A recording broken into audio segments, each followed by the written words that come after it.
ရဲ့ချီဖြစ်တယ်မြန်မာလူမျိုးတွေဘုရားခင်ရဲ့ဘုန်းတော်ဘုရားခင်ရဲ့နိုးထောင်ကိုထင်ရှားစေမယ့်အချိန်ဆိုတာကျွန်တော်တို့ယုံကြည်တဲ့ကြောင့်ပြန်လာခြင်းဖြစ်တယ်ဟာလေလုယာဟာလေလုယာကျွန်တော်ယေရှုရှင်ဘုကိုကျွန်တော်ဒီရှင်ကိုဆိုခြင်းနဲ့ရှင်ရဲ့ဘိုးခွေခြင်းနဲ့နှုတ်ကလည်းဝင်ခပြီးနောက်ပိုင်းမှာလည်းဒီရှင်ရဲ့ဘိုးခွေမှာဖြစ်တယ်အတင်းတော်အတွက်ကောင်းချီးမင်္ဂလာဖြစ်စေမယ့်ကိုယ်ခွေခြင်းရှင်ဖြစ်တဲ့ကြောင့်ကျွန်တော်လုပ်ပေးခြင်းနော်ဟာလေလုယာ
ဆရာမတို့ကျွန်မအခုတော့ဆောင်ချင်တယ်။ဒါနဲ့ကျွန်မပြောတယ်။ကျွန်မတို့ဖြစ်ချင်တယ်လား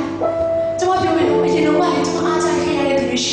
ိသူတွေဖျားတဲ့တုံးတဲ့အခါမှာသူတို့ဖျားတဲ့အလုံးလုံးတဲ့အခါမှာသူတို့အသက်တာနဲ့စီးထွက်လာတဲ့ဖျားတဲ့နမိတ်လက္ခဏာကိုမြင်ရတဲ့အခါမှာကျွန်မဘာပြောလ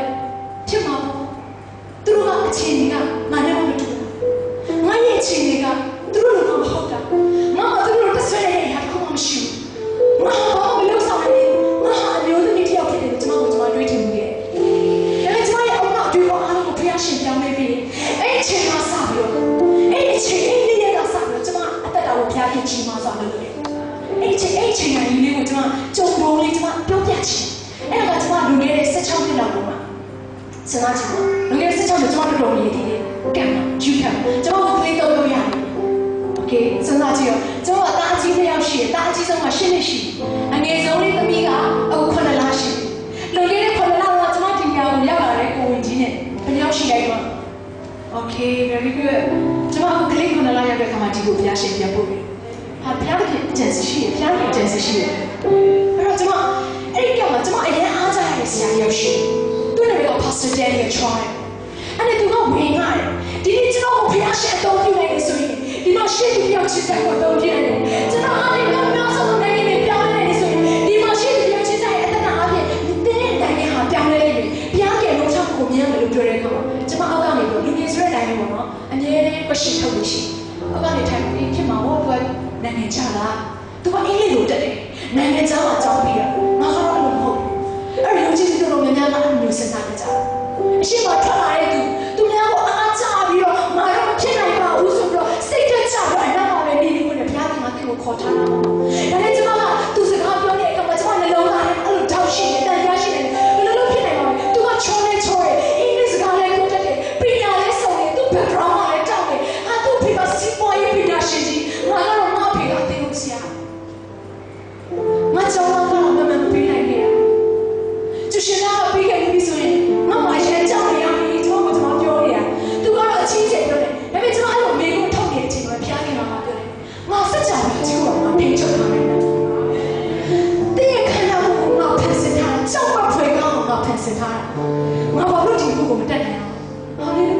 ေသူလောက်လာတယ်သူလောက်လာတဲ့အခါမှာကျွန်မဘာမှလူငယ်နဲ့စဉ်းစားလို့မရတဲ့ဖျားခင်လောက်လာအဲ့ဒီမှာကျွန်မမပြီးအဲ့ဆရာဝန်ကမင်းနောက်မှာကျွန်တော်ဖျားခင်အိမ်မက်ပြီးဘာအိမ်မက်လဲဆိုလူတည်နေရှင်းတာ3လောက်ရှင်းအိမ်မက်ထဲမှာပုံပွားနေတဲ့လူတွေရှင်းလာတယ်ရေနဲ့သွားတဲ့လူတွေတယောက်ရှင်းလာတယ်အဲ့ဒါကိုကျွန်မကအိမ်မက်မယ်โอเคအဲ့အိမ်မက်တဲ့ကောင်ကကျွန်မကငယ်တဲ့ရုံလဲကြောက်တယ်လူတွေဆိုတာဒီမှာကျွတ်ဆိုလဲကြောက်တော့အဲ့တော့ဒီနေ့ကျတော့ဒါလုံးလုံးနဲ့တည်ခံချက်ပါဖျားခင်အလုံးလုံးရဲ့ဆိုတင်းရဲ့တက်တာမဖြစ်နိုင်အောင်ရှိဆိုကျွန်မပြောပြချင်တယ်โอเคအဲ့တော့ဒီအသေးတော့ပဲဖြစ်သွားတာပြီးခဲ့တဲ့လမှာပဲဖြစ်သွားတာโอเคအဲ့တော့မေလ20လောက်ဖြစ်သွားတာဖြစ်အဲ့တော့တင်းနဲ့နောက်ဆုံးရင်ဒီမှာ overhead conference ဆိုတော့ကျွန်တော်ဒီခက်မှာကျွန်တော်အားရလို့လေအဲ့ဒီအချိန်မှာကျွန်တော်ကိုယ်ွယ်နေတဲ့အချိန်နောက်ဆုံးပြီးခဲ့ပြီအဲ့ဒီအချိန်မှာအမအမျိုးသမီးတွေတရားလောက်တာသူကအရန်ဖျားတယ်သူ့မိကတော့ဆမတယောက်ဖြစ်တယ်ဆမတီလာတော့သူကဒီလိုလာတဲ့အချိန်မှာမသိလဲဆိုရင်အမသူ့သမီးဟာအလုံးနေမကောင်းပြီးတော့ဖျားပြီးတော့တတိတက်ရဲ့အခြေအနေရောက်နေတယ်အမေတို့သူ့မိကသူဖျားနေတဲ့အတွက်ကြောင့်လာခဲ့ဒီမှာလာဆုတောင်းနေချမ်းပါမယ်ဆိုတော့ငါယုံကြည်လက်များဆုံးဒီချမ်းပါတော့ငါမြင်ဒါကြောင့်မလို့လာခဲ့ပါလို့ပြောသူ့သမီးကလာနေတဲ့အချိန်မှာပဲတက်စီထဲမှာအဲ့ဒီကောင်မလေးကဘာဖြစ်သွားလဲဆိုတော့အဖျားရမ်းတဲ့ပေါ်မူးပြီးတော့မိတ်သွားတယ်အဲ့တော့သူအဖွားနဲ့လာသူ့ဖွားကနေသူ့မျိုးလမ်းဖုံးဆက်တယ်သမီးငါမြေရတော့အခုတတိဖြစ်သွားပြီရမ်းဖျားကြည့်တော့ငါရွှေကုန်တိုင်းစေးရုံကိုငါပြေးရမှာလားဒီဖျားဆောင်ကငါလာရမှာဒီကျမတို့အဲ့ဒီမှာဆိုပါလို့စေးရုံပဲလေယူသားဆောင်ခဏတော့ရမ်းကြည့်တယ်မိခင်တယောက်နဲ့ကျမမလည်းတပည့်ရှိကျမမလည်းကလေးရှိအရင်ဆုံးရမှာဟုတ်တယ်လားဒါပေမဲ့ယူပြီးတော့အဲ့ဆံမကဘာပြောလဲဆိုတော့ရှုံးကြည့်နေတဲ့ခဲ့ပါတယ်သူ့အမေကိုခေါ်တယ်ဒါနဲ့အပေါ်ကိုမတက်နိုင်ဘူးလက်ချက်ဖြစ်တဲ့အတွက်ချောင်းလို့အဲ့တော့အောက်မှာပဲအဲ့ရမျိုးသမီးနေနေထိုင်ကုန်ဒီလိုအဲ့လိုထိုင်ကုန်နေထိုင်ရင်ခြေထောက်ကိုလည်းတင်ထားတယ်အနောက်ကလူတယောက်ကသူ့ကိုမထားရတယ်ဆိုတတိနေဘာမှမလုပ်နိုင်ဘူးဖျားနေရင်ခြေပေါ်လက်ပေါ်နဲ့အေးဆက်တော့တတိနေကုန်တကူလုံးဖြူပဲဖြူလို့ဖြစ်ဒါနဲ့နိုင်ငံခြားသားအဲ့ကအယောက်20ကျော်လာတယ်စင်ကာပူထဲဒါနဲ့သူတို့ကဒီစင်ကာပူတော့အတော့ကိုစုတောင်းတယ်နိုင်ကိုစုတောင်းတယ်အကြီးကြီးတက်နိုင်စုတောင်းအကြီးကြီးကသူဆက်ပြီးတော့စူးစားတယ်တက်နိုင်ကိုစုတောင်းတယ်ဘာဖြစ်မှမရတော့အခါကျရင်ယုံကြည်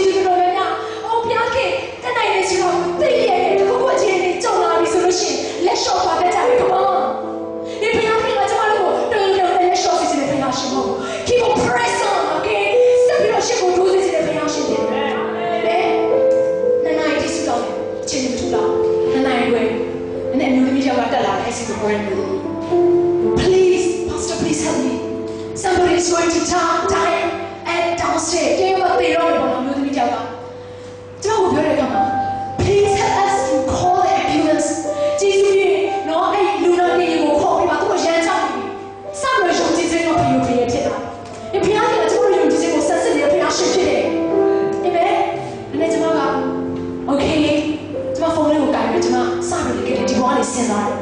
Say it to my hands. I am. It's my amen. Look at it. Start going down. Amen. It's my opinion. Get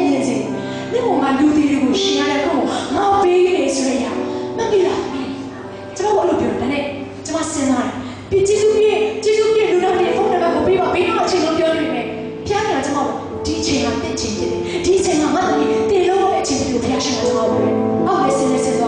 哎，你妈如果接了，我钱不高，那怎么办？对的说，路里阿拉玩呀的，接触你怎么没下来背吧？那怎么办？期待那个，怎么在他妈老看的期？那哎，我是那就到要个谁走路呢？怎么不看嘛？怎么不看呢？哎，我是 MTV 夏季什么游戏？怎么我玩是玩不了的？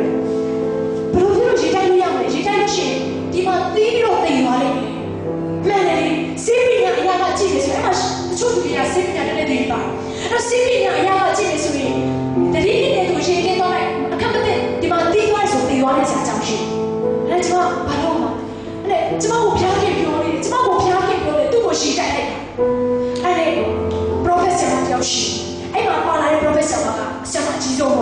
都感觉这属于ที่ process เขาหน้าฉ่ำเลย professor အားလုံးကလည်းတော့ဟာသိနေတယ်နော်လို့သူတို့စိတ်ထဲမှာခံစားတယ်အဲ့ချိန်မှာအားလုံးငြိမ်ကြပါအဲ့ဒါကျွန်မအရင်ကစတောင်းစခဲ့ရေကိုတိုက်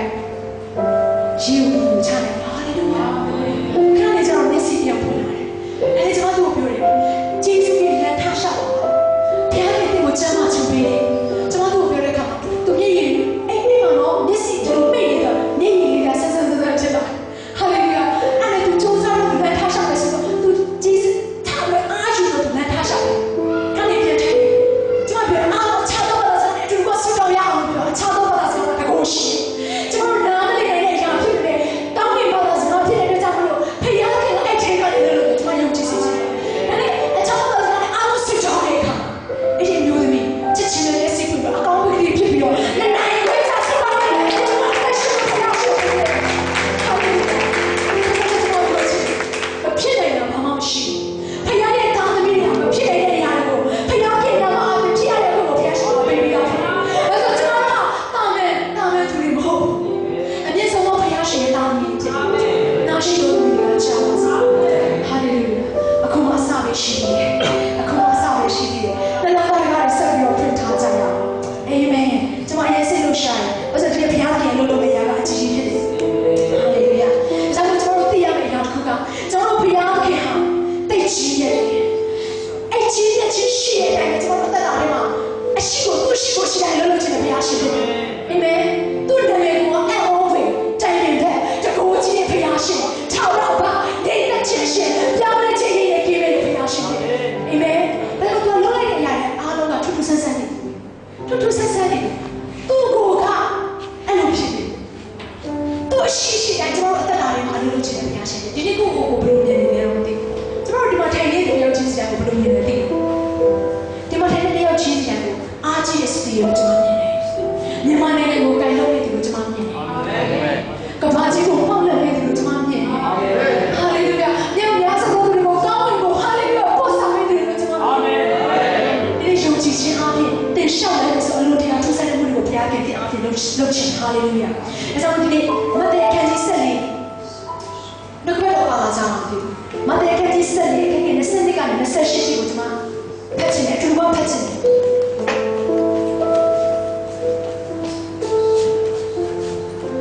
မဿဲခန်းကြီးဆက်နေအခန်းကြီး20နှစ်ကနေ28ရှိကျွန်မအထူးဘာဖတ်ချင်တယ်Okay, 对面是主播培养。ယေရှုသည်စီဝေတော်သူတို့ကိုလွတ်တော်မူစေ၍တပည့်တော်တို့ကိုသိသိစေကဲ့တဲ့ဖတ်တို့အချင်းကိုစေစေခဏလေးနော်ခဏလေးကျက်စာဖတ်တဲ့ကောင်အတူတူဖတ်ကြရအောင်အပေးချင်တယ်ကျွန်တော်မြို့ချီသူတွေသူတို့ရဲ့ကျိုင်းကန်တွေကိုရွတ်တဲ့အခါမှာတင်းတင်းညွတ်ထည်ရွတ်တယ်ကျမတို့ဟာယုံကြည်ကဘာကြီးကိုပေါက်လာတဲ့လူတွေ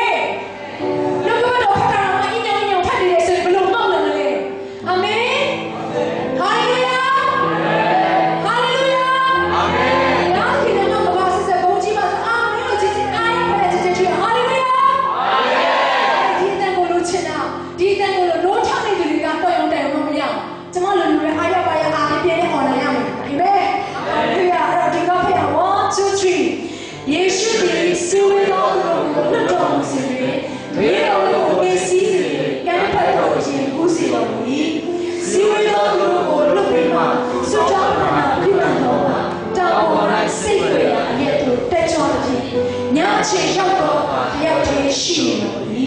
လေကိုကအိုင်လေကရှိနေလေမတဲ့တော့ကြောင့်လိုက်ဖို့လှရှာခြင်းကိုပြင်းစွာခံရ၏ညတော့ချက်ပြီးတော့အချိန်ကယေရှုအိုင်တော်မှာဆက်တော်ဖြစ်နေဒီလိုရှိအောင်ကိုကြွတော်မူ၏ထို့သောအိုင်တော်မှာဆက်တော်ဖြစ်နေကြွတော်မူသူတို့တည်နေထိတ်လန့်ဖို့စေဖြစ်ပြီးကြောက်တော်စိတ်ရဲ့အော်ကြ၏ယေရှုသည်ချက်ချင်းလို့စိတ်တည်ကြည်တော်စိတ်ရှိတော်မာမင်းဖြစ်ကြောက်လက်ကြလို့မိတ်တော်မူ၏ပေတရုကခင်ကိုရောမှန်နဲ့ကျွန်တော်တို့ကိုရောထံသို့ရေပေါ်မှာလာရောက်နေကြောင်းမင်းတော်ကိုရှောက်လာခဲ့တော်မင်းတို့လူဘရစတောင်းပြောင်းရင်ကိုရောပြမယ်လို့ကတော့ကိုရောကိုကျေးဇူးတင်တယ်ဒီနေ့ကိုရောသွားစီလို့လည်းကိုရောတောင်းလို့တတ်တာတဲ့မှာဖြစ်စေခြင်းတဲ့အရာဟာဘယ်ရောဖြစ်နေဆိုတဲ့အရာကိုတရှင်းလို့ပြီးတော့အပြင်တောင်းလို့ကိုဖွင့်ပြအောင်ဖြစ်လို့ကျေးဇူးတင်တယ်ဒီဝိရောပြကိုရောကိုကျေးဇူးတယ်တမီးရဲ့လှရှာစကားကိုတော့ပြတရုပ်ချင်းတဲ့အတ္တတာထဲမှာကိုထီရောက်စကားပြောလို့ဟိုသူရဲ့ရဲ့ချက်ဆောင်ရရတယ်အားလုံးကိုနားလည်နေပါမကြောက်ဝိရောပြဖွင့်ပြပါပါကျေးဇူးတင်တယ်ယေရှုနာမနဲ့ဆုတောင်းစကားအနံမှာပါမယ်ဆောင်ပြခဲ့အာမင်ဒါကြောင့်ကျွန်တော်ဘုရားရဲ့အရာတွေကိုတက်ဆနေအဲ့တော့မတ်သေးလေးမှာကြည့်တဲ့အခါမှာဘုရားရဲ့မိမိရဲ့ခန္ဓာကိုတောက်လျှောက်ပြီးပြီโอเคရှင်မတို့ခရစ်ကိုထည့်နေတယ်မျိုးရှိတယ်အားလုံးထည့်တယ်နော်အဲ့တော့ရှင်မတို့ခရစ်ရဲ့ကိုကျွန်တော်ကြည့်တဲ့အခါမှာကျွန်တော်ကြည့်တဲ့အခါမှာအဲ့မှာယေရှုခရစ်ကမိမိရဲ့ခန္ဓာကိုပြတယ်နောက်တည်တော်သူကိုရှင်တယ်မချားတဲ့သူကိုချားတယ်မမြင်တဲ့သူကိုမြင်တယ်အဲ့တော့ဒါပေမဲ့ရှင်မတို့ခရစ်ရဲ့အခန်းကြီး73ကိုရောက်လာတဲ့အခါမှာအခန်းကြီး58ကိုရောက်လာတဲ့အခါမှာမယုံကြည်တဲ့မြို့သားတွေရှိတဲ့အကြောင်းအဲ့ဒီမြို့ကိုယေရှုခရစ်တော်ကဘာနာမည်နဲ့လုပ်ဆောင်နေတယ်ပြန်ပြောမယ်နော်ကျွန်တော်ရဲ့အတ္တထဲမှာ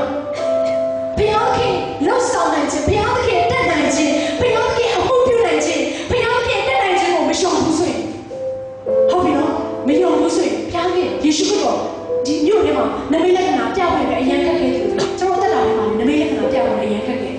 ဒါပေမဲ့မပြတာကိုပြနိုင်တယ်မပြတော့ပြနိုင်တယ်ဒါပေမဲ့အဲ့ဒီမှာတည်တည်ညွတ်တဲ့တမျိုးလုံးကမငြိမ်ညွတ်ဖြစ်ပြီးတော့တခါလေယေရှုခရစ်တော်ပြနိုင်တဲ့အရာကိုမရှုံတဲ့အကြောင်းအဲ့မှာနမိတ်လက္ခဏာပြတင်တယ်တော့မပြနိုင်ဘူးဒီဒါကြောင့်ကျွန်တော်အသက်တာထဲမှာလိုအပ်တဲ့အရာကယုံကြည်မှုရတဲ့ဖြစ်တယ်။ဘာဖြစ်လဲဆိုရင်အိမ်ဘက်တော်နဲ့ဆယ်ထဲမှာပြောထားလို့ဆိုရင်ငါတို့နဲ့ပြုပြတော့ကိုယ်တော်တိုင်းငါတို့တောင်းပန်ချက်စီတင်ရတဲ့အလုံးထူးခြားစွာတက်ဆွမ်းနေတဲ့ဘုရားရှင်ဖြစ်တယ်လို့ဖြစ်တယ်။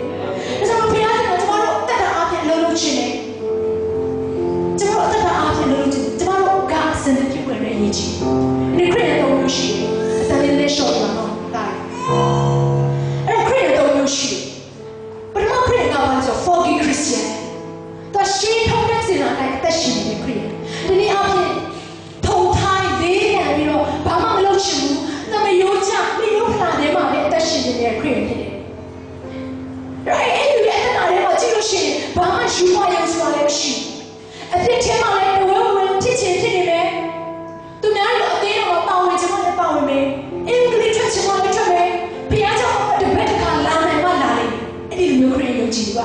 ဒီထဲမှာပါရင်ပါမယ်မပါရင်မပါကျွန်တော်ယုံကြည်မပါလို့ယုံကြည်ဟာလေလုယာဟာလေလုယာအဲ့တော့အဲ့လိုယုံကြည်မျိုးရှိအတင်းတော့သူကအားကိုးရဖို့နေနေတာသူပြဿနာလက်ရှင်းရတယ်ကိုမပြီးဘူးဆိုတော့ဆရာမအရင်အားကိုးချင်တယ်လာပါဦးဟာကျွန်တော်လေးပြဿနာရှိနေလို့ကျွန်တော်လေးပြဿနာရှိနေလို့ကျွန်တော်တို့လေးဒီမှာအကျွေးတင်နေလို့ကျွန်တော်တို့ကလေးထိနေရလို့ကျွန်တော်တို့ဘာဖြစ်နေလို့ညီးနေလေအဲ့ဒါကတကယ်ကိုမပြောင်းလဲသေးတဲ့တနည်းအားဖြင့်အရန်ကိုရှေ့ထုံးနှန်းစင်တာတွေမှာပဲဝိလုံနေတဲ့ခရစ်ယာန်တက်တာဖြစ်တယ်။ဘုရားရဲ့ကျွန်တော်တို့အဲ့ထက်မှရှိနေတယ်ထင်တာ။မရှိသေးဘူး။ကျင်းတယ်။ဒါကြောင့်ကိုဘုရားမရှိဘူးကိုပြောလိုက်ပါ။ထုံးနှန်းစင်တာတဲ့အသက်ရှင်နေခရစ်ယာန်မှာဖြစ်ပါနဲ့။ထုံးနှန်းစင်တာတဲ့အသက်ရှင်နေခရစ်ယာန်မှာဖြစ်ပါနဲ့။ဘာလို့ဆိုကျွန်တော်တို့တက်တာကိုဘုရားကြီးမှာအသုံးပြုခြင်းနဲ့အတွက်ကြောင့်လို့ဖြစ်တယ်။အာမင်။နောက်တစ်ခရစ်ယာန်တူသူကဘာခရစ်ယာန်ဖြစ်နေတယ်လား။နောက်တစ်ခုက forgiving Christian နောက်တစ်ခုက frustrated Christian အမြဲတမ်းစိတ်ထဲချနေတဲ့ Christian ခရစ်ယာန်ယုံကြည်သူတော့ပြောတယ်အမြဲတမ်းစိတ်ထဲချနေတယ်ဒါပေမဲ့သူကတစ်စိတော့မြင်လာသူ့မှာယူပါယုံရှိတယ်မင်းတို့ပြန်လို့ဆောင်တဲ့ကိုလည်းသူနားလေဒါပေမဲ့အချိန်တစ်ခုကိုရောက်လာဆိုစိတ်ထဲချအချိန်တစ်ခုရောက်လာဆိုတော့ပြီးကွာဟာ complain နေတယ်အချိန်တော့အပြစ်တင်နေညီးယူတယ်မတက်နိုင်ပါဘူးလို့ပဲအမြဲစဉ်းစားနေတာဘုရားခင်ကသူ့ကိုဒီလိုမျိုးယူပါယုံပြထားပြီးလေသူကအဲ့ယူပါယုံတိုင်းကိုသွားဖို့ရတဲ့လမ်းခုနမှာတကူဖြစ်တာနဲ့နောက်ဆုတ်ချင် လဲဆိုတော့အမြဲစိတ်တကြနေခွင့်ဘုရားကကျွန်တော်တို့အဲ့လိုရှိစေချင်တာမဟုတ်ဘူးဘုရားကကျွန်တော်တို့အဲ့လိုအမြဲစိတ်တကြဝညီးညူပြီးတော့အမြဲဝမ်းနေစေချင်တဲ့ဘုရားရှင်မို့အမြဲလမ်းဆန်းစေချင်တဲ့ဘုရားရှင်ဖြစ်တယ်နောက်တစ်ခုရတဲ့မျိုးအဲ့ခရစ်တော်ဘလို့ခရစ်ယာန်လေးဆိုတော့တခြားနားထောင်တာဘာဖြစ်လို့ကျွန်တော်ပြောနေလို့ကပဲတော့ကြောင်းလို့ဖြစ်အဲ့နောက်တစ်မျိုးကဘယ်လိုလဲဆိုတော့ fulfill Christian ပြီးပြီဆိုရင်ရှင်းချက်တယ်တကယ်ကိုတောက်လောင်နေတဲ့ခရစ်ယာန်တက်တာဖြစ်တယ်ကျွန်တော်တို့ဘုရားကအဲ့ဒီလိုခရစ်ယာန်တက်တာမျိုးကိုဘုရားခင်ရှိစေခြင်းသူရဲ့တက်တာအစင်နဲ့ ready ရှိတယ်တောက်လောင်နေတယ်သူများကအားပေးမှအားပေးအားရတဲ့ခရစ်ယာန်မျိုးမဟုတ်ဘူးသူဆက်ဆက်မကအော်တကယ်ကိုအခါလုံးစောပေးမှမကြောက်ရတဲ့ခရစ်ယာန်မဟုတ်ဘူးအခြေအနေအားကိုသူအပြည့်ပြည့်တောင်းစီနေတဲ့ယုံကြည်ဖို့တက်တာမျိုးဖြစ်တယ်အာမင်ဘုရားခင်ကကျွန်တော်တို့ကို fulfill ပြီးဆိုရင်တကယ်ကိုပြေဝနေခရစ်ယာန်တက်တာမျိုးဖြစ်စေချင်တာအဲ့တော့ဒီလိုပြောလိုက်လို့ဟာငါအသက်ကြီးပါငါအသက်ငယ်နေသေးတယ်မဟုတ်ဘူးဘုရားခင်တိုင်းနေလေကတည့်ရဲ့လောကရဲ့အသက်ကြီးခြင်းအသက်ငယ်ခြင်းနဲ့ဘုရားကတည့်ကိုတိုင်းနေတာမဟုတ်ဘူးတည့်ဝိညာဉ်ရဲ့ယုံကြည်တဲ့ဘုရားကတည့်ကိုတိုင်းနေခြင်းဖြစ်တယ်အာမင်ဟာလေလုယာဒါကိုကြည့်တဲ့အခါဘယ်လိုမျိုးတွေကိုဘုရားခင်ရှာလဲ fulfill တဲ့ယုံကြည်မှုကိုဘုရားခင်ကရှာနေတာပဲဒါပေမဲ့အဲ့လို fulfill ဖြစ်အောင်လို့ပြည့်စုံအောင်ပဲချက်ချင်းရမယ်လို့မထင်နဲ့အချိန်များစွာပဲကျမရဲ့အသက်ကဒီနေ့ဒီလိုအချိန်မျိုးရောက်ပြီးတော့ဘုရားခင်အမှုတော်ကိုဆောင်ရွက်နိုင်ဖို့နဲ့ဘုရားခင်အသုံးပြုခြင်းကိုခံရဖို့နဲ့ကျမရဲ့အသက်ကမှာအချိန်ချင်းရိုက်ချိုးခြင်းဖုတ်ဖဲ့ခြင်းချိန်ဝါခြင်းနောက်ဆင်းခြင်းအဆောင်ကိုကျမခံစားခဲ့ရတယ်ဒါပေမဲ့ယုံကြည်သူရဲ့အသက်တာလေးမှာဘုရားခင်ကြီးမားစွာအသုံးပြုခြင်းကိုခံခြင်းနဲ့ဆိုရင်တာမန်နဲ့မရဘူးဆိုရင်ဟယ်လိုအာမင်နာရှိတော်မူကကြားပါစေအာမင်ဘုရားခင်ကအိုးရဖြစ်တယ်ကျမတို့ကအိုးရဖြစ်တယ်ထူချီပြီးတော့အဲ့ဒါကိုအမှုန်ငယ်ငယ်ချီပြီးတော့ပျော်သွားအောင်လို့မာကျော်တဲ့သူတွေလေပျော်သွားအောင်လို့ရည်ကြတယ်ပါလားမသိဘူးနော်ပျော်ပြီးတော့ခါရည်နဲ့နန်းပြညက်ဖိချေပျော်ပြီးရအေးရပြီနှလုံးသားလုံးဝမာသေးတာမိုင်ထထူဖျားခင်မလို့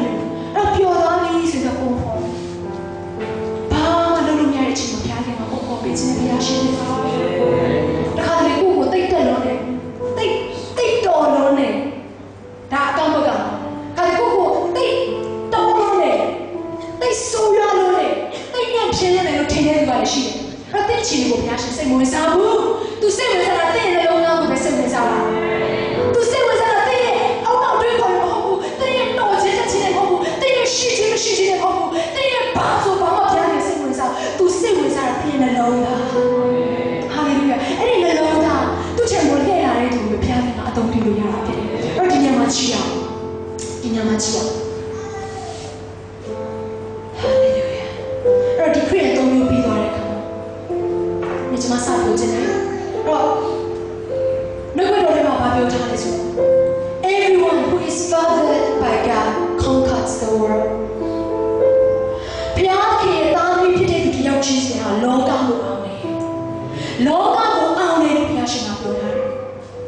ဘုရားခင်သားသမီးတယောက်ရဲ့အသက်တာဟာလေတာမန်တက်တာတော့ဘာနဲ့သွားလဲဆိုကောင်းသုံးမြင်နဲ့သွားတယ်ပြန်ပြောမယ်နော်ဘုရားခင်သားသမီးရဲ့အသက်တာဘယ်လိုမြင်တက်တာမျိုးလဲကောင်းသုံးမြင်တက်တာမျိုးဖြစ်တယ်ကောင်းသောညီမဆူရှိလား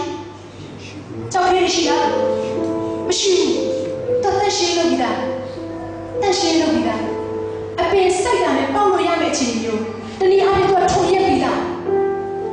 မြေစီနဲ့တစ်ခါပြည့်ရှင်းလို့နိုးအိလို့ခါနဲ့နော်မျိုးစိချိုင်းတာနဲ့အပင်ပေါက်ဖို့နဲ့အကောင်းဆုံးအသက်တာမျိုးဖြစ်တယ်။ဘုရားကအဲ့ဒီလိုမျိုးအသက်တာမျိုးကျမတို့ကိုရှိစေခြင်းနဲ့ဘုရားရှင်ဖြစ်တယ်။အဲ့တော့ဆက်ပြီးတော့โอเคအဲ့ဒါကိုပြီးမှကျမပြန်လာခြင်းတယ်။အဲ့ဒီမှာရှင်မတဲ့ပြည်နယ်မှာလည်းပြောထားလိုက်ဆိုအချက်သုံးချက်ကိုတွေ့ရတယ်။အချက်သုံးချက်ကိုတွေ့ရတယ်။အဲ့ပထမတစ်ချက်ကဘာလဲဆိုဘုရားကသူ့လမ်းကြောင်းနဲ့သွားစေခြင်း။ဆိုတော့ခုနအကြောင်းအရာကိုကျမတို့သိခဲ့ပြီ။ငယ်ငယ်လေးနဲ့ Sunday School မှာလည်းကျမတို့နားလည်ပြီးသားအကြောင်းအရာဖြစ်တယ်။ကျမယုံကြည်တယ်။နောက်အဲ့ဒီဘက်ကိုကူးဖို့ရတဲ့ယေရှုခရစ်တော်ကသူ့တပည့်တွေကိုပြောတယ်။ဟိုဘက်အကိုသွားလိုက်ပါ။အဲ့တော့ဒီမှာမုံငါးလေးနဲ့နားနဲ့တောင်းတဲ့ကိစ္စပြီးသွားတဲ့အခါမှာညမိုးချုပ်နေပြီလေ။ချုပ်နေတဲ့အခါမှာယေရှုခရစ်တော်ကတောင်းတော့တက်ပြီးတော့သူတယောက်တည်းဆွတ်တောင်းပြီးတော့အချိန်ယူခြင်းတဲ့အတွက်ကြောင့်မို့သူ့တပည့်တွေကိုဟိုဘက်ကကိုသွားဆိုတော့သူကညှို့လိုက်တယ်။ မနေ့တော့ချက်ကြီးတော့ချိန်မှာဘာဖြစ်လဲဆိုတော့လေပုံတိုင်းပြင်းနေဆိုတိုက်လေပုံတိုင်းတဲ့ချိန်မှာသူကဘေးကိုရောက်နေဆိုအိုင်ရဲ့အနေနဲ့စဉ်းစားကြည့်ပါဘလောက်ပဲငါငါဖမ်းတဲ့နော်တင်မောသားပဲဖြစ်နေစီရေဘလောက်ပဲကျွမ်းကျင်ပါစေအဲ့ဒီချိန်မှာမုံတိုင်းလာလို့ရှိရင်ဘယ်သူမှမကူနိုင်မခင်နိုင်တော့ဟုတ်တယ်နော်တိုင်သားတဲ့တင်မောတဲ့အချိန်ပဲပစ္စည်းတော့နိုင်ဆိုတော့အဲ့ဒီချိန်မှာစဉ်းစားကြည့်ပါမှောင်မဲတဲ့အချိန်ဒီလိုမျိုးလက်စမီလည်းမလင်းသေးဘူးဘာမှလည်း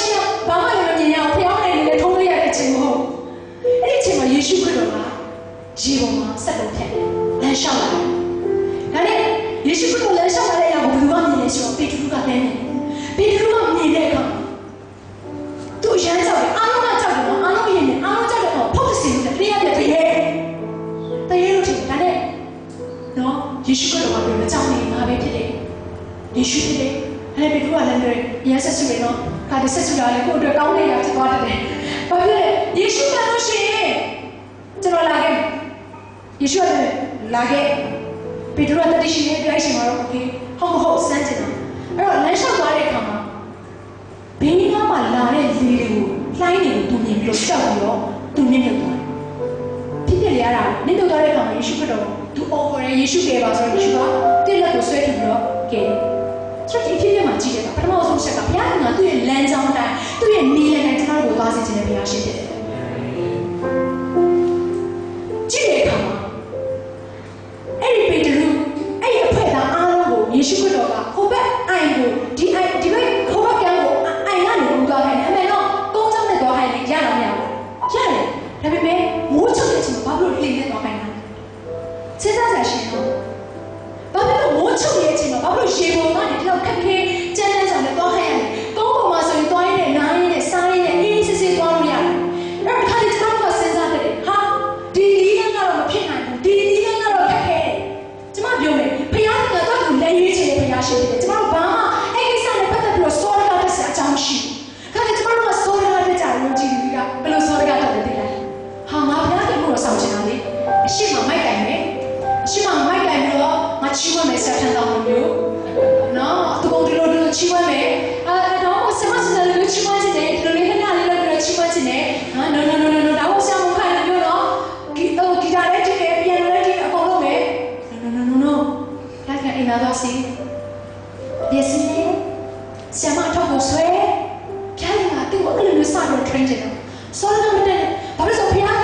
အောက်ခြေကိုခိုင်းတယ်သူ့ကိုအထက်နဲ့ဆောက်ပြီးဖခင်ရှင်မဟုတ်ဘူးဖခင်ကအလုံးလုံးတဲ့အခါမှာစစ်စနေကြတယ်ဖခင်ကအလုံးလုံးတဲ့အခါမှာတကယ်ကိုဘာနဲ့မှနိုင်ဆောင်လို့မရတဲ့သူ့ရဲ့အချက်စနဲ့တင်းနေတာကိုပုံသွင်းမှာဖြစ်ပြောလိုက်မယ်နော်ဖခင်ကပုံသွင်းပုံစံကြောက်နေတာ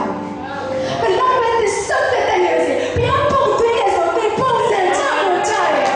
ဘယ်ဘက်ကတော့တင်းနေတာကိုဖခင်ပုံသွင်းရဆိုပုံစံကြောက်ဒီမဲ့တော့ဒီနေ့ကျွန်တော်ပြောချင်ဖခင်မှာနီးလန်းရှိ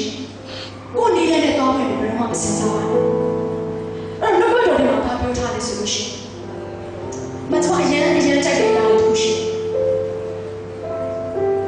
တော့ရဆက်ချောက်ပေါ်တယ်မှာလူဒီမိတော်ရလမ်းကိုစိတ်ထဲမှာကြံစီပြီးသို့တော်လည်းသူခြေရတော့ကိုထားပြစီလို့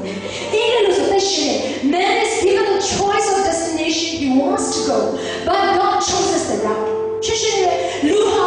ကိုယ့်ရဲ့ပန်းတိုင်ရောက်ဖို့ရအတွက်ကိုနီးလဲကိုဘွားကိုရှောက်ကြတယ်ဒါပေမဲ့ဘုရားခင်ကအဲ့နီးလဲကိုသူ့နီးလဲတဲ့ကိုလူကိုဆွဲခေါ်နေတယ်ဟာလေလုယာဘုရားခင်ကလေဘာလို့ဆိုကျွန်တော်တို့အနာဂတ်ကိုသိရဘုရားရှိတယ်ကျွန်တော်တို့ကဒီလောက်ပဲသိတယ်ဘုရားကအရှိမကြောင်းရှိတယ်အရှိမစုံစမ်းခြင်းရှိတယ်အရှိမသိတဲ့တက်တော်တို့တိတိလဲစရာကြောင်းရှိတယ်မတော်နဲ့ဒီဘက်လမ်းတွေကလာဆိုဘုရားခင်ရဲ့လမ်းတွေကဘာလို့ရှိရင်နမိတ်လက္ခဏာကိုမြင်ရတယ်ဘုရား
ရှုံးပြီးတော့ကိုယ်အသုံးပြုပါဆိုတဲ့လက်ခံပါတောင်းပါလားကိုယ့်ကိုတောင်းပါလားနောက်မှတော့ဖျားခင်ကသူ့ကိုယ်တိုင်သူ့ရဲ့နီးလန်းနဲ့တင့်ကိုလေလူတို့ထုချေဖဲ့နော်ပြီးတော့တခါရဲပျော့ပြောင်းရတဲ့အချိန်လောက်ဆောင်တဲ့အခြေအနေမျိုးကြီးကိုသွားမှာကျွန်တော်တို့နံပါတ်1နီးလန်းနဲ့ပဲသွားစေချင်ဖျားရဲ့ရှင်မှာတည့်ရဲ့အတ္တကိုအရှုံးပြီးတော့ကိုရောတနည်းဘာမှမလုပ်နိုင်တော့တာဘာမှမလုပ်နိုင်အရှိရှိတိုင်းကိုကိုရောလက်ခံပေးပါကိုရောအရှိရှိတိုင်းကိုအသုံးပြုပေးပါဆိုတော့တည့်ရဲ့လက်ရောက်ရှုံးပြီးနှလုံးသားနဲ့ဖျားထူကိုလာတဲ့ရဲ့ဘုရားကလိုချင်တာဖြစ်တယ်အဲ့တော့မှသူ့ရဲ့နီးလန်းတဲ့ကိုတက်သွားပြီဆိုလို့ရှိရင်သူပြင်ဆင်ထားတဲ့ပန်းတန်းကိုရောက်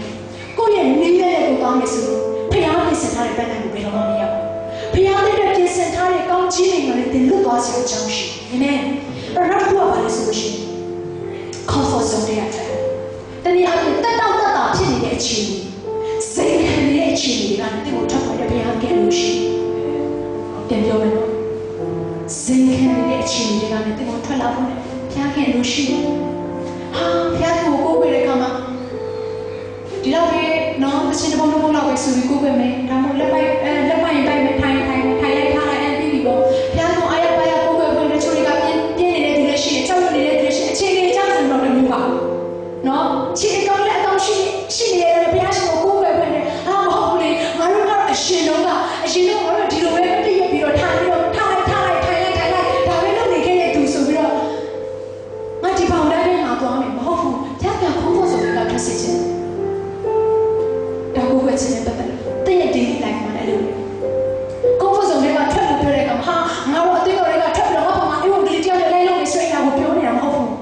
းကြောင်ထွက်ပြီးတော့ငါဘာမှအိမ်ဝင်ကလေးလိုက်လို့ဆိုရင်အရာကိုဘုရားကပြောနေတာမဟုတ်ဘူးတဲ့ရဲ့အသက်တာကိုဘုရားကတာရွေးအတော်ပြုလို့ရမှာတဲ့ရဲ့အသက်တာကိုပြင်ဆင်ထားနေတာပြင်ဆင်ထားရဘလို့ပြင်ဆင်တယ် worship leader ကလည်းဒီချက်တိုးပြီးတော့တဲ့ရဲ့အသက်တာထဲမှာဘုရားကတာရွေးအတော်ပြုလို့ရအောင် music skill နဲ့ vocal တာနှုတ်ကပတ်တော်အိုင်းဆိုင်ရတာအဲ့ဒီအားလုံးကိုကိုယ့်အသက်တာထဲမှာတာရွေးတိုးပွားခြင်းရှိဖို့တည်ဆောက်မယ်လူငယ်တွေဆိုလို့ရှိရင်ပညာရေးကိုသင်ကြားနေတဲ့အခါမှာဘုရားကငါတို့ရှိတိုင်းလက်ခံနေဆိုပြီးတော့ပညာကိုမကြိုးစားဖို့လည်းဘုရားကလုံးရှိဘူးတာရွေးကြိုးစားဖို့လည်းဘုရားကလုံးရှိတယ်အလုံးလုံးနေတဲ့သူတွေချိုစီပိုင်းပညာရှင်တွေလည်းရှိမယ်ဒါမှမဟုတ်တာမယ်အလုံးလုံးနေတဲ့သူတွေလည်းရှိတယ်အလုံးလုံးနေတဲ့သူတွေကလည်းဟာတရက်တစ်ခါတလားတစ်ခါနော်လစာရရင်ပြီးတော့ဆိုရင်ပုံစံနဲ့ဘုရားကကျွန်တော်တို့သွားစေချင်တာမဟုတ်ဒီချက်တုံးတော့တကယ်ကိုကြိုးစားပြီးတော့ဘုရားကကိုယ်ထားတဲ့နေရာမှာအလင်းဖြစ်ပြီးတော့ဘုရားရဲ့ဘုန်းတော်ကိုထင်ရှားပြီးတော့ညောင်များစွာသူရဲ့အသက်တာပြောင်းလဲဖို့အတွက်တင့်ကိုဘုရားကအသုံးပြုခြင်းတယ်ရှိတယ်ဘုရားကသူ့ရဲ့အလင်းကိုတင်အားဖြင့်ထောင်းလဲစေခြင်းတော့ဖြစ်ပါတယ်ဟာလေလုယာအဲ့မဲ့ကျွန်တော်တို့ကဘာလဲသိလားအိုးယေရှုကအလင်းယေရှုရဲ့ပြမယေရှုရဲ့ကြည့်ပါငါလာမကြည့်နဲ့ယေရှုရဲ့ကြည့်ခိုင်းတယ်အဲ့မဲ့ယေရှုကပေါ့အရှင်ဘောလူကဘာပြောခဲ့လဲသိလားငါတို့တကယ်ကြီးလောက်ဆောင်နေနော်ငါလူလောက်ဆောင်အဲ့လိုပြောရတဲ့လူဖြစ်ရတဲ့ဟာယုံကြည်ဖြစ်တယ်ဆိုအဲ့ဒီလိုပြောရတဲ့အစီအစဉ်ပြားပြန်တက်လန်းဖွဲ့အတွက်တဲ့ကိုဆွဲခေါ်နေတာဒါကြောင့် comfort zone လို့ခေါ်တဲ့တက်တာရှိတဲ့နေရာတွေမှာပဲတဲ့လောက်ဆောင်နေရဆိုပြီးတော့ကျင်းနေတယ်တဲ့ကိုဘယ်သူမှလည်းအားမကြောက်ဘူးတင်ရတယ်ငါ့ကိုလောက်ဆောင်တာငါ့ကိုလိုက်လို့ကြောက်အောင်ပြောရင်မဟုတ်ဘူးဒါကြောင့်ဒီကျွန်မပြောချင်တယ် comfort zone တွေကထွက်ခဲ့ပါတက်တာရှိနေတဲ့ zone တွေကထွက်ခဲ့ပါငါရဲ့ပညာရေးချင်ငါမိဘရဲ့ background ငါရဲ့စီးပွားရေးချင်နေတဲ့ငါဘာမှမလောက်ဆောင်နိုင်ဘူးဆိုတဲ့အရာတွေအားလုံးကိုပေးထားလိုက်လောက်ဆောင်တဲ့ဖက်ပေါက်လေးတစ်ခုရှိဖက်ပေါက်ရှိကိုရှိစတောင်းတဲ့ရှာတဲ့အခါမှကျန်စီတဲ့ဖက်ပေါက်တွေမြင်လာတယ်ပြားရဲ့ကြီးမားစွာအသုံးပြုနိုင်တဲ့ဖက်ပေါက်တွေကိုတင်မြင်လာတယ်တဲ့ရဲ့အသက်တာထဲမှာသူတို့ဘာအားချရတဲ့အထိယေရှုကိုမြင်လာရတဲ့အထိတဲ့ကိုမြင်လာတဲ့ဘုရားရဲ့ဘုန်းတော်ကိုခံစားလာရတဲ့အထိဘုရားကတဲ့ရဲ့အသက်တာကိုဖြစ်စေခြင်းတယ်အာမင်အဲ့တော့တတိယချက်ကပါလဲဆိုတော့ surrender အရှုံးပေးပါပေရုရေတွေကိုကြာသွားတဲ့အခါစူးစမ်းပြီးရေကူးတယ်လို့နှုတ်ကပတ်တော်ထဲမှာရေးထားတာမရေးထားဘူးစူးစမ်းပြီးရေကူးနေတ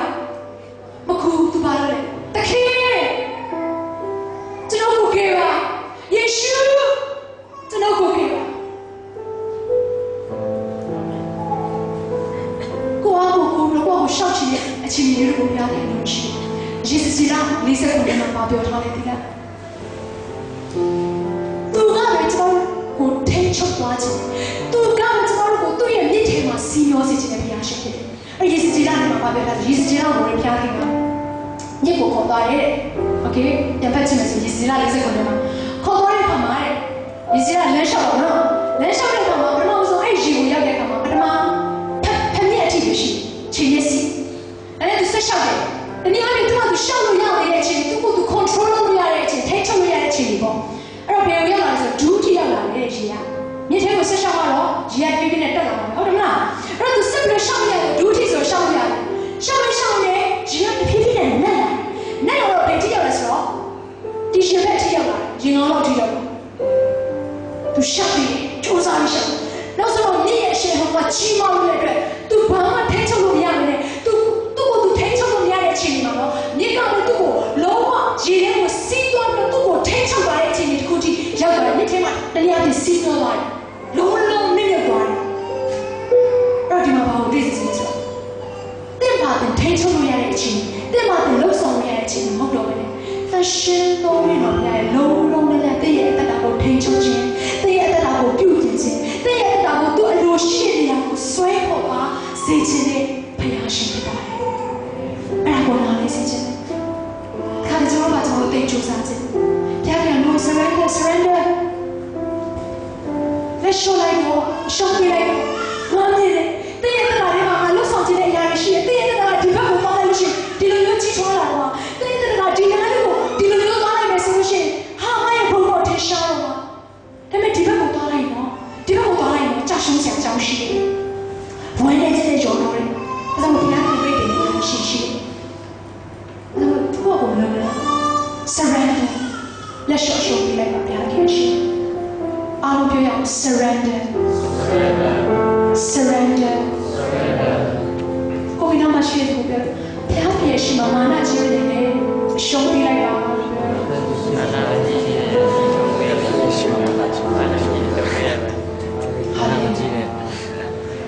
怎么表现？那个为了啥生活积累的嘛？不读个嘛？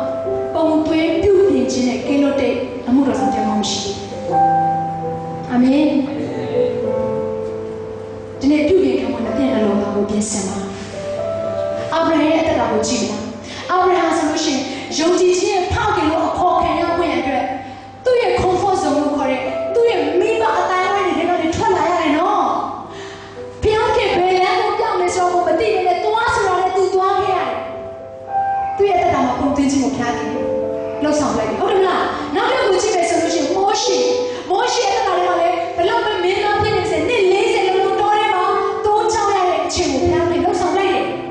是吧？那生活身体皮的钱嘛嘞，都老不了的时候钱都被骗了，啥不了多呢？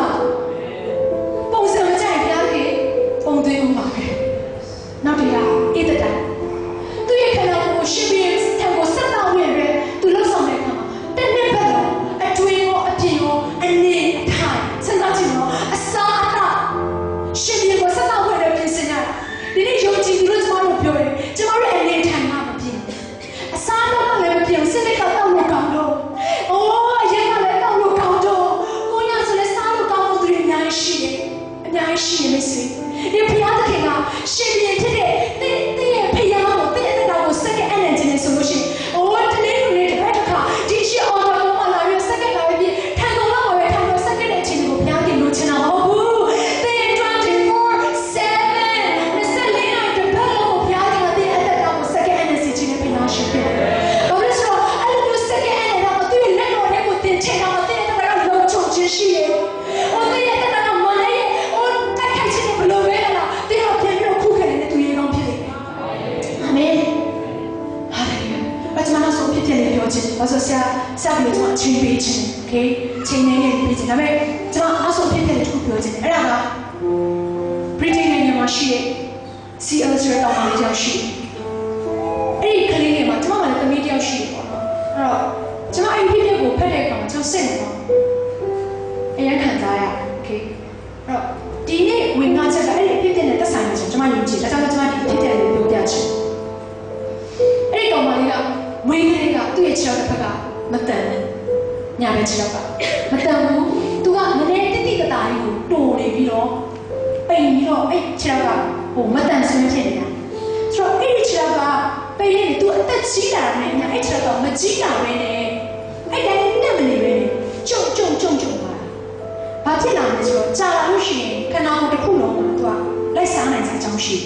သူကခန္ဓာကိုယ်တစ်ခုလုံးမှာအဲ့လိုကြုံပြီးတော့တိမ်သွားနိုင်တဲ့အကြောင်းရှိတယ်ကျန်တဲ့အင်္ဂါကိုသွားကြည့်ခဲ့တဲ့အကြောင်းရှိတယ်ဒါနဲ့သူ့မိဘတွေကဆရာဝန်တွေစီခေါ်သွားတယ်အော်ဆရာကျမရဲ့သမီးကဒီလိုချင်းဖြစ်နေတယ်အော်အသက်ကလည်းအရင်ကြီးကျမရဲ့သမီးကိုတနာပါကျမရဲ့သမီးကိုတနာပါကျွန်တော်ဘယ်လိုမှမတတ်နိုင်လက်ဆံမကြည့်ရတော့ဟာမဖြစ်ဘူးအဲ့လေဒီကလေးမရဲ့ချီအောင်ဖြစ်ပြန်မဖြစ်ဘူးဆိုရင်ဒီကလေးကဆက်ကြောတော့အသက်ရှင်နိုင်မှာမဟုတ်ကလေးရဲ့ချီအောင်ဖြစ်ပြီးချီတူနေတတ်တာအသက်ရှင်မှာဖြစ်တယ်အဲ့ဒီမိဘရဲ့အရန်ကိုမလုပ်ပါနဲ့ကျွန်တော်သမီးရဲ့ချီအောင်ကိုကျွန်တော်သမီးရဲ့ချီအောင်ကိုမဖြစ်ပြပါနဲ့ဆရာကျေးဇူးနဲ့နောက်ထပ်နေလေးတစ်ခုကိုရှာပြပါဒါနဲ့အဲ့ဒီအမျိုးသမီးနဲ့အမျိုးသားအဲ့လိုမျိုးအဖေကတောင်းပန်တဲ့အခါမှာဆရာဝန်ကနေတော့ဆရာဝန်အားလုံးကစီဝေးထိုင်ပြီးတော့နေလန်းကိုရှာတဲ့အခါမှာနေလန်းတစ်ခုရအဲ့ဒါကဘာလဲဆိုတော့တာမန်ကြီးထွားရတဲ့ပုံစံနဲ့တောင်းပြန်ဖြစ်တဲ့အရာမျိုးတော့ပါဆိုခြေထောက်ကိုရိုက်ချိုးပြီးတော့ရိုက်ချိုးပြန်တော့ခြေထောက်ကိုရိုက်ချိုးပြီးတော့ခွဲစိတ်ပြီးတော့ပြန်ကူရတယ်အဲ့တော့ဒါပေမဲ့အဲ့လိုခွဲစိတ်ပြီးတော့ကူးတဲ့အခါမှာရိုက်ချိုးပြီးကူးတဲ့အခါမှာတစ်ခါမဟုတ်နှစ်ခါမဟုတ်သူကမကောင်းတဲ့ချင်းရိုက်ချိုးပါမယ်တော့ပုံသွင်းပြီးတော့အဲ့ခြေထောက်ကိုရိုက်ချိုးပြီးတော့ပုံသွင်းပြီးတော့ပြန်ပြီးတော့ကူးတာလည်းနေရတယ်ဆိုတော့တိတ်ကြောက်စရာပါဒါနဲ့မိဘလည်းမထူးတော့ဘူးသမီးအသက်ကိုလည်းအဆုံးရှုံးမခံချင်ဘူးအဲ့ဒီသမီးရဲ့ခြေထောက်ဆုံးရှုံးတော့အရှက်မဲ့နေတဲ့ဘဝကြီးကနေသူ့မသွားစေချင်ဒါနဲ့ဆရာကပြောတယ်လက်ခံအဲ့ဒါသမီးကိုခေါ်သွားတယ်သမီးကိုခြေထောက်ကိုချိုးသမီးရန်ခံစားတယ်မိဘရဲ့မြင်တယ်တအားကြည့်ကြတဲ့အသေးနာစေရုံပေါ်မှာ၄လကြာတယ်နော်အဲ့၄လအတွင်းမှာမကောင်းသေးဘူးဖြစ်လာတော့ခေါက်ရိုက်ချိုးတယ်ပြန်ကူရခွဲစိတ်ပြန်တော့ခေါက်ရိုက်ချိုးတယ်နောက်ဆုံးအချိန်300တိအဲ့ဒီကလေးရဲ့ခြေထောက်ကိုရိုက်ချိုးတယ်စဉ်းစားကြည့်နော်ဘယ်လောက်ထိခံစားရအဲ့ဒီတမီးအချိန်နဲ့ညနေကြတဲ့အချိန်နဲ့နာကျင်လို့မခံနိုင်လို့လို့ကျွန်တော်လက်တော်လေးချောင်းကျိုးသွားမယ်ဆိုမပြောရနဲ့ဓာတ်လေးပဲတီးနေအောင်တားနာခြေထောက်ချောင်းကိုရိုက်ချိုးတာဒီကျမပြောတယ်ကျွန်တော်အသက်ကကျွန်တော်လုံးသားဟာမာချိုးနေဆိုဖျားခဲ့တာကျွန်တော်အသက်ကကောင်းစားဖို့ဝိညာဉ်ကောင်းစားဖို့ကျွန်တော်အသက်ကကိုရိုက်ချိုးရတဲ့အချိန်ရှိနေတယ်ဖျားခဲ့ရက်ဆက်တာမဟုတ်ဖျားခဲ့တဲ့ကိုဝမ်းနေစီကျွန်တော်ဒီရိုင်လို့ရမှာမဟုတ်ဝမ်းမြောက်စရာအကြောင်းစုံနေစေခွင့်ကျွန်တော်အသက်ကပြည့်လို့နေချင်တယ်ကျွန်တော်ရဲ့ဝိညာဉ်ကောင်းစားဖို့သူဟာကျွန်တော်ဒီလိုဒုက္ခဆင်းရဲခံစားနေရတဲ့အရာကိုမိဖပြောင်းနေတဲ့ဖခင်ပြောင်းနေတဲ့မြင်လျက်နဲ့ဝမ်းနေကြည့်ကြတဲ့ကျွန်တော်ကိုပြုပြင်ပေးနေဖျားရှိတယ်အဲ့ဒါကောင်းပြီဖခင်ကျွန်တော်တို့သိချင်တဲ့ကောင်းပြီဖခင်ဖြစ်တယ်အဲ့ဒီကောင်းပြီဖခင်တဲ့အဲ့ဒါကိုလှပစေချင်တယ်သူရဲ့တည်နေစေချင်တယ်သူရဲ့ရှိမှတဲ့အဲ့ဒါကိုအရှုံးပေးစေချင်တယ်ဖခင်ရှိတယ်တဲ့ကိုသိချင်တယ်အရင်ချစ်တယ်ဒီနေ့ဖခင်များနေကိုယ့်ရဲ့ဖခင်ကိုတစ်ခါမှမမြင်ဘူးတဲ့သူရှိတယ်ဒါမှမဟုတ်မြင်ဘူးတဲ့ဖခင်မရှိရတဲ့သူလောကမှာမရှိရတဲ့သူရှိတယ်那么，对方面系列的，对方面那种我们看啥样的人，今年个事情，你不要讲别的，我对面对我对起的，对嘛我一方面人家对我那边的帮忙的，对着起码来讲是是，哦，人家那个表来我那对我嘛是搞他的，我对面我打阿姆的对我嘛拍他的，对来的那个对那嘛嘛是，对我嘛水土的，都靠的嘛对世界上的情况。我跟你说，不要给这帮人变身差的，哎呀，要对起码路的，这帮不是的，起码路的是这个阿头们表的嘛的。我跟你说，哎，不要给变身差的，要对过起码路那个账目的，这帮路的身上没有的。哎呀，不对的是单纯，单纯。你老哪里个你表？我们老哪里个你表？啊怕，果然没到个技术的那个。ကိုရောသမီးအသက်တာကိုတားရဲ့အသက်တာကိုကြိုက်တယ်လို့ပုံသင်မှာကြိုက်တယ်လို့ပြုပြင်မှာဟာလေလုယာဒီဖခင်ကတဲ့နှလုံးသားထဲမှာရှိတဲ့ခံစားချက်တွေတည့်ရဲ့နှလုံးသားထဲမှာရှိတဲ့ကိုယ်ကိုအားမရခြင်းတွေကိုယ်ကိုပြေဆုံးမှုလို့ထင်ထားတဲ့အရာတွေအားလုံးကိုဖခင်တည်းပြောင်းနေတယ်နော်စိတ်ကမချမ်းဘူးငါတမီးတင်ငါတိတ်ချစ်တယ်။ဒီခါကျတော့စဉ်းစားငါဒီတော့ကြိုးစားနေတာဒီခါကငါဒီတော့ကြိုးစားနေဘာလို့မဖြစ်လာလဲ။ဘာလို့အောင်မြင်မှုတိုင်းတော့ပြေရလာလဲကျွန်တော်စိတ်ထဲမှာခံစားတယ်။ဒီငါသားလေးကိုငါချစ်တယ်။တဲ့ရဲ့ကိုမှတည်တယ်။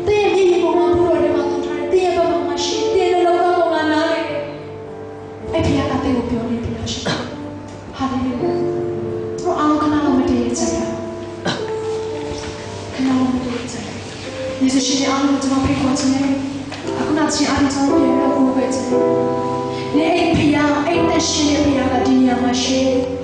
내 신의 피야가 내 애들한테 쿨러고 두고라 대처하지네. 두고라 내 애들한테 쿨러고 또 내 마음으로 막 쇠려. 또 내가 단두라에 센티두가 비비비지네 배야신데.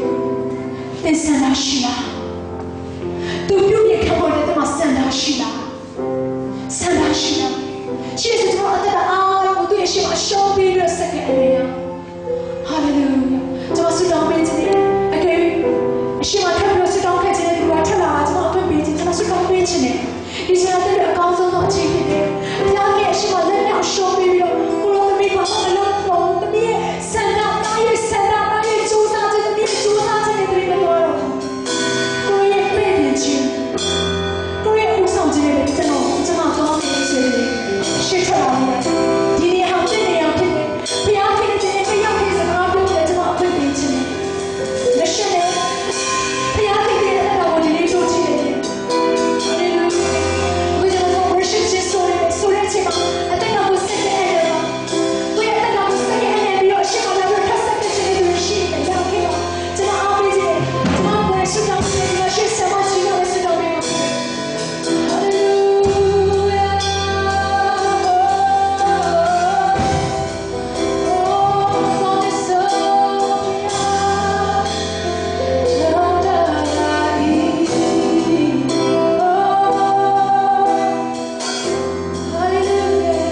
예수 나머지 세계 하나만 감사하게.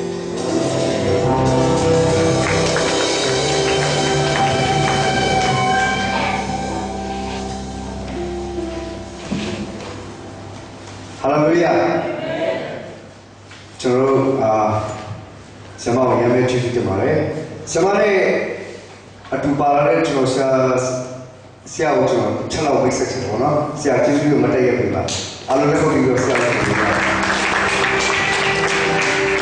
이거 세마네 바라를 야 그러냐고 저로 알아야 봐야 되고 지수 때문에အခုကျွန်တော်တို့ကိုယ်ပဲချင်းစီစီကိုကျွန်တော်တို့လူတွေကောက်ခံခြင်းပြန်တော့ပြန်လာပြီးကျွန်တော်တို့ကိုယ်ပဲချင်းစီကိုဆက်သွားရအောင်လို့ဒီမှာကျွန်တော်တို့ဒီကနေ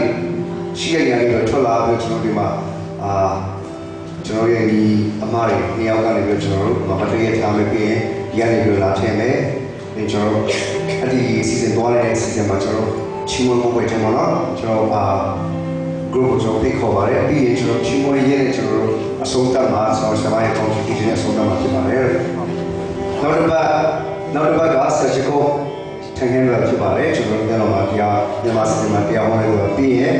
နောက်တစ်ပတ်ရဲ့တစ်ပတ်ကဆက်ဆောင်ကောင်းဖြစ်ပါတယ် worship team